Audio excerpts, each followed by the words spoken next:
ಕೈ ಬಿಡೇನು,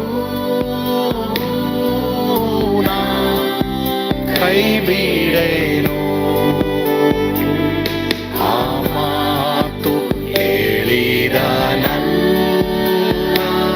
ತಾ ಹೇಳಿದ ನಲ್ಲವೇ. ನಾ ಕೈ ಬಿಡೇನು,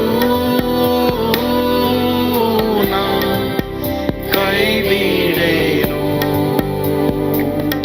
ಆ ಮಾತು ಹೇಳಿದ ತಾ ಹೇಳಿದ ನಲ್ಲವೇ. ಯೇಸು ಕೈ ಬಿಡನು ದೈನಂದಿನ ಸತ್ಯವೇದ ಅಧ್ಯಯನಕ್ಕೆ ನಿಮ್ಮೆಲ್ಲರನ್ನ ಆಹ್ವಾನಿಸುತ್ತೇನೆ. ಇದು ಶ್ರಮ ಮರಣ ವಾರದ 4ನೇ ದಿನ, ಗುರುವಾರ. ಇವತ್ತು ನಾವು ಕಲಿಯೋದಕ್ಕೆ ಹೋಗುವಂಥದ್ದು, ಈಗ ನನ್ನ ಪ್ರಾಣವು ತತ್ತರಿಸುತ್ತದೆ. ಇದು ಯಾರು? ಯೇಸುಸ್ವಾಮಿ ಹೇಳಿರುವಂಥದ್ದು. ಅದನ್ನು ನಾವು ಯೋಹಾನ 12:26-30 ನಾವು ನೋಡ್ತೀವಿ. ಯಾವನಾದರೂ ನನ್ನ ಸೇವೆಯನ್ನು ಮಾಡುವವನಾದರೆ ನನ್ನ ಹಿಂದೆ ಬರಲಿ, ಮತ್ತು ನಾನು ಎಲ್ಲಿ ಇರುತ್ತೇನೋ ಅಲ್ಲಿ ನನ್ನ ಸೇವಕನು ಸಹ ಇರುವನು. ಯಾವನಾದರೂ ನನ್ನ ಸೇವೆಯನ್ನು ಮಾಡುವನಾದರೆ ತಂದೆ ಅವನಿಗೆ ಬಹುಮಾನವನ್ನ ಕೊಡುವನು. ಈಗ ನನ್ನ ಪ್ರಾಣವು ತತ್ತರಿಸುತ್ತದೆ ಮತ್ತು ನಾನೇನು ಹೇಳಲಿ? ತಂದೆಯೇ, ಈ ಕಾಲದೊಳಗಿಂದ ನನ್ನ ತಪ್ಪಿಸು, ಆದರೆ ಇದಕ್ಕಾಗಿ ಈ ಕಾಲ ಸೇರಿದೆನು. ತಂದೆಯೇ, ನಿನ್ನ ಹೆಸರನ್ನು ಮಹಿಮೆ ಪಡಿಸಿಕೊ ಅಂದನು. ಅದಕ್ಕೆ ಮಹಿಮೆ ಪಡಿಸಿದ್ದೇನೆ, ತಿರುಗಿ ಮಹಿಮೆ ಪಡಿಸುವೆನು ಎಂದು ಆಕಾಶವಾಣಿ ಆಯಿತು. ಅಲ್ಲಿ ನಿಂತುಕೊಂಡಿದ್ದ ಜನರು ಅದನ್ನು ಕೇಳಿ ಗುಡುಗಿತು ಅಂದರು. ಇನ್ನು ಕೆಲವರು ದೇವದೂತನು ಈತನ ಸಂಗಡ ಮಾತಾಡಿದನು ಅಂದರು. ಆದರೆ ಯೇಸು ಅವರಿಗೆ, ಈ ಆಕಾಶವಾಣಿ ನನಗಾಗಿ ಆಗಲಿಲ್ಲ, ನಿಮಗಾಗಿ ಆಯಿತು. ಪ್ರಿಯ ದೇವರ ಮಕ್ಕಳೇ, ಇಲ್ಲಿ ಯೇಸು ಸ್ವಾಮಿ ಕೆಲವು ಮಾತುಗಳನ್ನ ಹೇಳ್ತಾ ಇರೋದನ್ನ ನಾವು ನೋಡ್ತೇವೆ. ಇಲ್ಲಿ ಒಂದು ಪಾತ್ರೆ ಅಂದ್ರೆ ಎಲ್ಲರ ಪಾಪಗಳು ತನ್ನ ಮೇಲೆ ಹೊತ್ಕೊಳ್ಬೇಕು. ಯಾಕಂದ್ರೆ ದೇವರು ನ್ಯಾಯಾಧೀಶನು, ಅವ್ರ ನೀತಿವಂತರು. ಹೀಗಾಗಿ ಪಾಪ ಮಾಡಿದಂತ ಮನುಷ್ಯನಿಗೆ ಪಾಪಕ್ಕೆ ಅವ್ರು ಶಿಕ್ಷೆ ಕೊಡ್ಬೇಕು. ಇಲ್ಲವರೇ ಸೈತಾನು, ದುರಾತ್ಮನು, ದುಷ್ಟನು ಅವನೇನ್ ಮಾಡ್ತಾನೆ? ನೋಡ್ದ, ನೀನ್ ಪವಿತ್ರನಲ್ಲ ಎಂಬುದಾಗಿ ಎಲ್ರಿಗೂ ಸಾರ್ತಾನೆ. ಆದ್ರೆ ನಮ್ಮ ಯೇಸು ಸ್ವಾಮಿ ಹಾಗೆ ಪವಿತ್ರಾತ್ಮನ ಯಾರೂ ಇಲ್ಲ, ಇರೋದು ಇಲ್ಲ. ಅವರೊಬ್ಬರೇ ಪವಿತ್ರರು, ಪರಿಶುದ್ಧರು, ಪರಿಶುದ್ಧನಾದ ಅಗಮ್ಯ ದೇವರು ಅವರೊಬ್ಬರೇ ಪ್ರಿಯರೇ, ಇನ್ಯಾರೂ ಇಲ್ಲ. ಸರಿ, ಈಗ ಈ ಯೇಸು ಏನ್ ಹೇಳ್ತಾ ಇದ್ದಾರೆ? ನನ್ನ ಈ ಕಾಲದೊಳಗಿಂದ ತಪ್ಪಿಸು, ಆದರೆ ನಾನು ಈ ಕಾಲಕ್ಕೆ ಸೇರಿದ್ದೇನೆ. ಅಂದ್ರೆ ಏನು? ಮನುಷ್ಯರ ಪಾಪಗಳನ್ನ ಹೊತ್ತುಕೊಂಡು ಶಿಲುಬೆ ಮೇಲೆ ಬಲಿಯಾಗಲಿಕ್ಕೆ ನಾನು ಬಂದಿರೋದು. ಆದ್ರೆ ನನ್ನನ್ನ ಮಹಿಮೆ ಪಡಿಸು ಅಂತ ಕೇಳ್ಕೊಂಡಾಗ ತಂದೆಯಾದ ದೇವ್ರು ಏನ್ ಹೇಳ್ತಾರೆ? ತಿರುಗಿ ಮಹಿಮೆ ಪಡಿಸ್ತೀನಿ ಅಂತ. ನೋಡಿ, ಯೇಸುಸ್ವಾಮಿ ಎಷ್ಟು ಪಾಪಗಳಿಗಾಗಿ ಅವರು ಶ್ರಮೆಯನ್ನು ಅನುಭವಿಸಿದ್ದಾರೆ. ನಾವು ಏನು ಕಷ್ಟಪಡಲ್ಲ, ಏನಿಲ್ಲ. ನಮಗೆ ಮಹಿಮೆ ಬೇಕು, ನಮಗೆ ಸ್ಥಾನಮಾನ ಬೇಕು. ಪ್ರಿಯ ದೇವರ ಮಕ್ಕಳೇ, ಅದಲ್ಲ ಯೇಸುಸ್ವಾಮಿ ಮಾರ್ಗ ನೋಡ್ರಿ. ಆಗ ಅಲ್ಲಿ ಆಕಾಶವಾಣಿ ಆಗುತ್ತೆ, ನಡುಗುತ್ತೆ. ದೇವದೂತನ ತನ್ನ ಸಂಗಡ ಮಾತಾಡಿದನು. ಅವಾಗ ಯೇಸುಸ್ವಾಮಿ ಹೇಳ್ತಾರೆ, ಈ ಆಕಾಶವಾಣಿ ನನಗಾಗಿಲ್ಲ, ನಿಮಗಾಗಾಯ್ತು.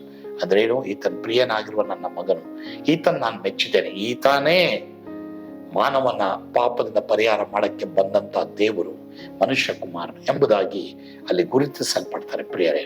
ಹಾಗಾದ್ರೆ ಆ ಶ್ರಮ ಮರಣದಲ್ಲಿ ಎಷ್ಟು ಶ್ರಮೆಯನ್ನು ಅವ್ರು ಅನುಭವಿಸಿದ್ರು. ಯಾತಕ್ಕೆ ಇದೆಲ್ಲ ಅನುಭವಿಸಿದ? ಯಾತಕ್ಕಂತಂದ್ರೆ ನನ್ನ ಪಾಪದಿಂದ ಬಿಡುಗಡೆ ಮಾಡಿ. ಹಾಗಾದ್ರೆ ಯಾವ ಪಾಪ ನಿನ್ನ ದೇವರಿಂದ ದೂರ ಮಾಡ್ತಾ ಇದ್ದೆ? Don't take it lightly. ಯಾವ ಪಾಪವನ್ನು ನೀನು ಲೈಟ್ ಆಗಿ ತಗೊಳ್ಬಾರ್ದು. ಸರಿ, ಯಾವುದೇ ಇರ್ಬೋದು. ಯಾವ ಪಾಪ ನನ್ನನ್ನ ದೇವರಿಂದ ದೂರ ಮಾಡಿದೆ, ಆ ಪಾಪದ ಬಗ್ಗೆ ಪಶ್ಚಾತ್ತಾಪ ಪಡೋಣ. ಅವರು ತನ್ನ ಕೃಪೆಯಿಂದ ನಮ್ಮನ್ನ ತನ್ನ ರಕ್ತದಿಂದ ಕ್ಷಮಿಸಿ ಶುದ್ಧಿ ಮಾಡಿ ನಮಗೆ ಮಹಿಮೆಯನ್ನ ಅವ್ರು ಕೊಡ್ತಾರೆ. ಕರ್ತನ ಈ ಒಂದು ವೇದನೆ, ನೋವು ಯೋಚನೆ ಮಾಡ್ರಿ. ಅವರು ಈ ಕಾಲದಿಂದ ನಾನು ತಪ್ಪಿಸು ಅಂತ ಹೇಳ್ತಾರೆ. ಯಾಕಂದ್ರೆ ಅದು ಬಹುವೇದನೆ ಪಟ್ಟರು ಪ್ರಿಯರೇ.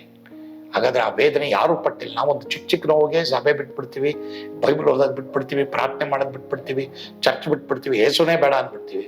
ಈ ವೇದನೆ ಪಟ್ಟರಲ್ಲ ಅವರು. ಯಾರಿಗಾಗಿ? ನಿನಗಾಗಿ, ನನಗಾಗಿ. ಅದರಿಂದ ಎಷ್ಟು ವೇದನೆಯಲ್ಲಿ ಅವರು ಹೋದ್ರು, ಅಷ್ಟೇ ದೇವರು ಅವರನ್ನ ಮಹಿಮೆ ಪಡಿಸಿದ್ರು. ಅದೇ ತರ ದೇವರ ಮಕ್ಕಳಾದ ನಮ್ಮನ್ನು ಸಹ ಅವರ ಮಹಿಮೆಯಲ್ಲಿ ಕರ್ತನ್ ಸೇರಿಸ್ತಾರೆ. ಕರ್ತನ್ ನಿಮ್ಮೆಲ್ಲರನ್ನು ಆಶೀರ್ವಾದ ಮಾಡಲಿ. ಆಮೇಲೆ ಪ್ರಾರ್ಥನೆ ಮಾಡೋಣವಾ? ನಮ್ಮನ್ನು ಬಹಳವಾಗಿ ಪ್ರೀತಿ ಮಾಡಿದಂತ ನಮ್ಮ ಸ್ವರ್ಗೀಯ ತಂದೆಯಾದ ದೇವರೇ, ನಿಮಗೆ ಸ್ತೋತ್ರ. ನಿನ್ನ ವಾಕ್ಯಕ್ಕಾಗಿ ಸ್ತೋತ್ರ. ನಮಗಾಗಿ ನೀನು ಎಂಥ ಶ್ರಮೆಯನ್ನು ಅನುಭವಿಸಿದ್ಯಪ್ಪ. ತಂದೆಯಾದ ದೇವರೇ ಸ್ವಾಮಿ, ಪಾಪವನ್ನು ತೆಗೆದುಹಾಕುವುದಕ್ಕಾಗಿ ಎಂಥ ಶ್ರಮೆಯನ್ನು ಅನುಭವಿಸಿದ್ಯಾ ಅಪ್ಪ.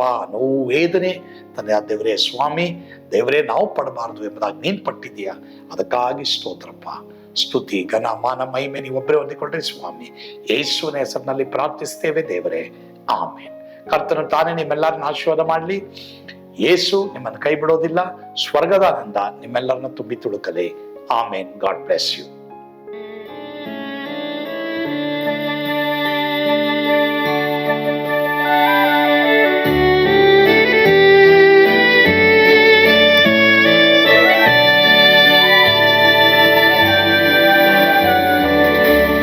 ಎಂಥ ಅದ್ಭುತವಾದ ದಿನ, ನಾನೆಂದಿಗೂ ಮರೆಯೇನು.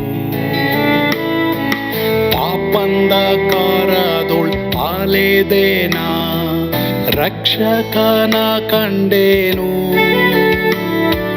ಕೋಮಲ ಕರುಣೆಯುಳ್ಳ ಯೇಸು ಎನ್ ಕೊರತೆ ನೀಗಿದ. ಕತ್ತಲೆ ಹೋಯಿತು, ಜ್ಯೋತಿಯು ಮೂಡಿತು, ನಾನೀಗ ಧನ್ಯನಾದೆ. ಸ್ವರ್ಗದ ನಂದ ಎನ್ನಾತ್ಮ ತುಂಬಿತು, ಶಿಲುಬೆನಾಗ ಎನ್ ಸ್ವಸ್ಥ ಕೈದನು. ಎನ್ ಪಾಪ ತೋಳೆದ, ಈರುಳ ದಿನಕ್ಕೆ ತಿರುಗಿದ.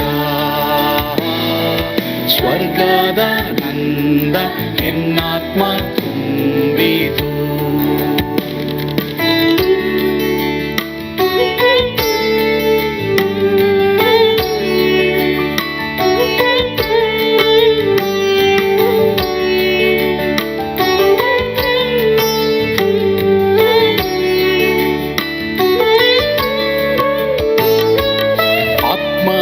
ನೂತನ ಜನ್ಮದಿಂದ ದೇವಪುತ್ರನಾದೇನು. ನೀತಿ ನಿರ್ಣಯವ ಹೊಂದಿದೇನು, ಭಾಗ್ಯವಂತನಾದೇನು.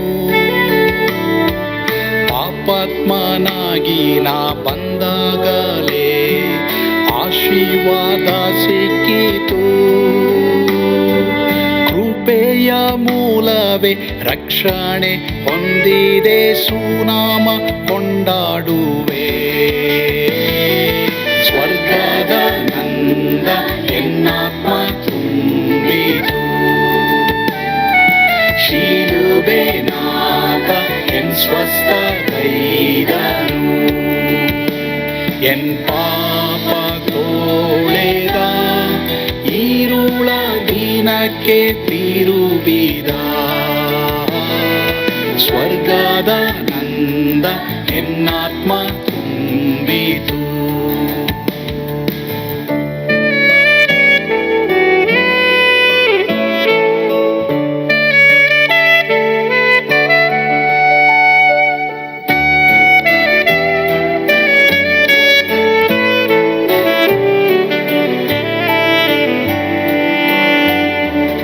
ಅನಂತ ನಿರೀಕ್ಷೆ ಏನಾಗಿದೆ, ಕಾಲವು ತೀರಲಾಗಿ.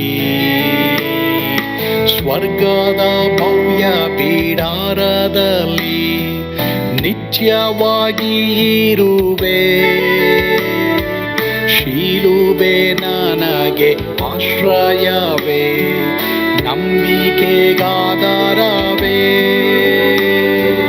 ನಿತ್ಯ ಐಶ್ವರ್ಯವ ದಿವ್ಯಾಶೀರ್ವಾದವ ಕರ್ತ ಇವನೇ ನಗೆ. ಸ್ವರ್ಗದ ನಂದ ಎನ್ನಾತ್ಮ ತುಂಬಿತು, ಶಿಲುಬೆನಾಗ ಎನ್ ಸ್ವಸ್ಥ ಕೈದನು. ಎನ್ ಪಾಪ ತೋಳೆದ, ಈರುಳ ದಿನಕ್ಕೆ